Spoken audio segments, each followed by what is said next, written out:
According to the National Electrical Code, in Article 100, definitions, a duct bank is defined as a subterranean structure containing one or more raceways. A single duct bank consists of one duct, a multi-duct duct bank consists of multiple ducts. While the National Electrical Code does not provide a specific definition for underground feeder, it does refer to underground conduits in several sections. Article 300, Wiring Methods, Section 300.5d states that conductors entering or leaving underground conduits or raceways must be protected by corrosion-resistant fittings approved for the purpose or by other approved means. Article 350, Underground Feeders, Section 350.30a specifies that underground feeders must be installed in a raceway, in an approved underground enclosure, directly buried, or by other approved means. The National Electrical Code does not explicitly require derating of underground feeders solely for being installed in a duct bank. However, derating is required for other factors. These include temperature, as detailed in National Electrical Code Article 310, the number of conductors in a raceway, according to National Electrical Code Article 310.15b3, and the length of the run, as per National Electrical Code Article 310.15b2.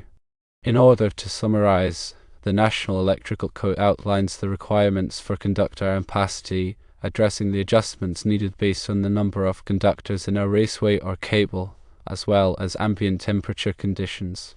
For conductors installed in underground ducts or conduits, special considerations apply, particularly when multiple conductors are bundled together, as this can significantly impact their ability to dissipate heat. The National Electrical Code stipulates that when the number of current-carrying conductors in a raceway exceeds 3, the allowable ampacity of each conductor must be reduced.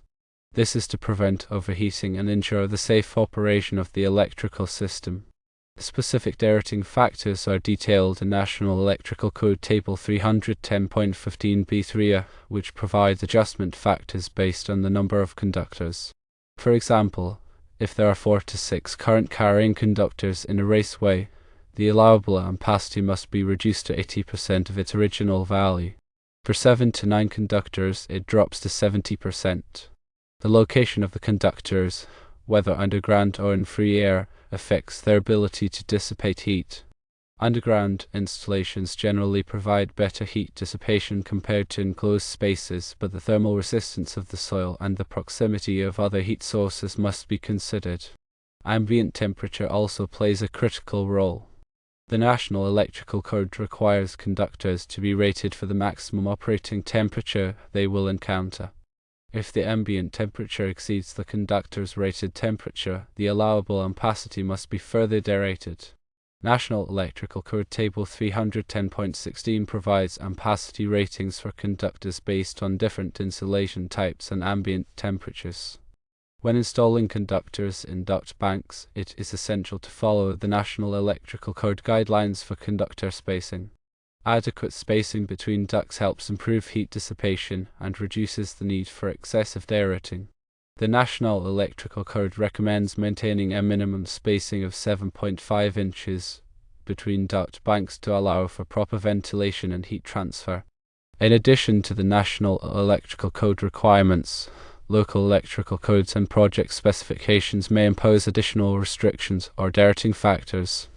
It is essential to consult these documents to ensure compliance with all applicable regulations. The specific derating requirements for the engineer's project should be specified in the project specifications or electrical code requirements for the area.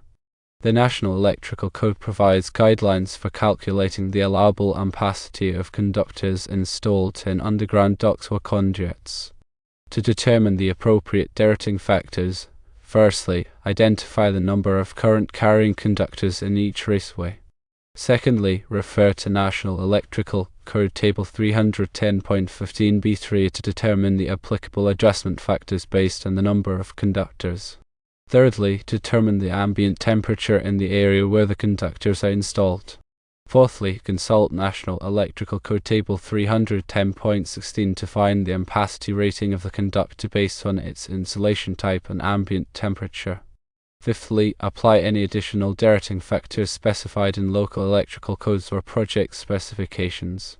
The goal of derating is to ensure that the conductors operate within their safe temperature limits, preventing insulation damage and reducing the risk of electrical fires.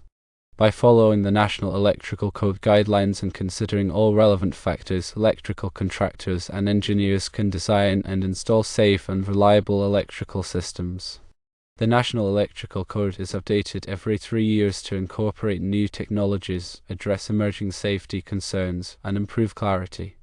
Electrical professionals should stay current with the latest edition of the National Electrical Code to ensure compliance with the most up-to-date requirements. In addition to the National Electrical Code, other industry standards, such as those published by the Institute of Electrical and Electronics Engineers, provide guidance on specific aspects of electrical design and installation. These standards can supplement the National Electrical Code and offer more detailed information on topics such as grounding, surge protection, and power quality. Proper installation techniques are critical for ensuring the long-term reliability of underground electrical systems. Conductors should be carefully installed to avoid damage to the insulation, and raceways should be properly sealed to prevent moisture from entering. The use of corrosion-resistant fittings and connectors is essential for protecting conductors from the harsh underground environment. Regular inspections and maintenance are also important for identifying and addressing potential problems before they lead to failures. Underground electrical systems should be inspected periodically for signs of damage, such as cracks in raceways or corrosion on connectors. Any issues should be promptly repaired to prevent further deterioration. The National Electrical Code provides specific requirements for grounding underground electrical systems. Proper grounding is essential for protecting against electrical shock and preventing damage to equipment. Grounding electrodes should be installed in accordance with National Electrical Code Article 250, and grounding conductors should be sized appropriately to handle fault currents. Surge protection is another important consideration for underground electrical systems. Surges can be caused by lightning strikes, switching operations, or other disturbances in the power grid. Surge protective devices should be installed at the service entrance and at other critical locations to protect sensitive equipment from damage. Power quality can also be a concern for underground electrical systems. Voltage sags, swells, and harmonics can disrupt the operation of sensitive electronic equipment. Power conditioning equipment, such as voltage regulators and harmonic filters, can be used to improve power quality and ensure reliable operation. When designing and installing underground electrical systems, it is important to consider the potential impact on the environment. Excavation and construction activities can disrupt soil, vegetation, and wildlife habitats. These management practices should be implemented to minimize environmental impacts and protect natural resources. The selection of appropriate materials is also important for minimizing environmental impacts. Conductors and raceways should be made from materials that are durable, corrosion-resistant, and environmentally friendly. The National Electrical Code includes provisions for sustainable electrical design, encouraging the use of energy-efficient equipment and renewable energy sources. These provisions can help reduce the environmental footprint of electrical systems and promote a more sustainable future. In summary, the design and installation of underground electrical systems require careful consideration of numerous factors, including conductor ampacity, derating, grounding, surge protection, power quality, and environmental impacts. By following the National Electrical Code guidelines and implementing best management practices, electrical professionals can ensure the safe, reliable, and sustainable operation of these systems. The National Electrical Code provides a comprehensive set of rules and regulations for electrical installations. It is essential to consult the National Electrical Code and other applicable standards to ensure compliance with all requirements. Additionally, local electrical codes and project specifications may impose additional restrictions or requirements. It is important to be aware of these local requirements and to follow them carefully. When in doubt, consult with a qualified electrical engineer or inspector to ensure that your electrical installation is safe and compliant. The National Electrical Code is a living document that is constantly evolving to reflect changes in technology and safety practices. It is important to stay up to date with the latest edition of the National Electrical Code and to attend continuing education courses to maintain your knowledge and skills. The information provided here is for general guidance only and should not be considered a substitute for professional advice. Always consult with a qualified electrical professional before making any decisions about electrical installations. Electrical work can be dangerous, and it is important to take all necessary precautions to protect yourself and others. Always de-energize circuits before working on them, and use appropriate personal protective equipment such as gloves and safety glasses. If you are not comfortable performing electrical work yourself, hire a qualified electrician to do the job. The National Electrical Code provides specific requirements for working on energized electrical equipment. Working on energized equipment should only be done by qualified personnel who have received specialized training and are using appropriate safety procedures. The National Electrical Code also includes requirements for lockout/tagout procedures to ensure that equipment is de-energized and cannot be accidentally re-energized while work is being performed. The use of proper tools and equipment is essential for safe electrical work. Use only tools that are designed for electrical work and that are in good condition. Inspect tools regularly for damage and replace them if necessary. The National Electrical Code provides requirements for the use of ground fault circuit interrupters, or GFCIs, in certain locations to protect against electrical shock. GFCIs should be installed in bathrooms, kitchens, and other areas where there is a risk of exposure to water.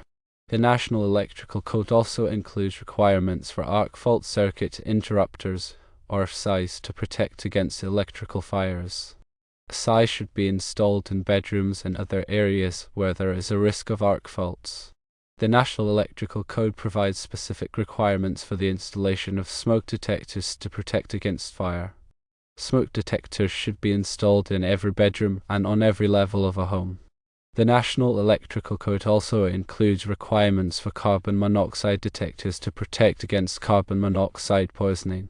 Carbon monoxide detectors should be installed on every level of a home, especially near sleeping areas. The National Electrical Code provides specific requirements for the installation of wiring in hazardous locations, such as areas where flammable gases or vapors are present.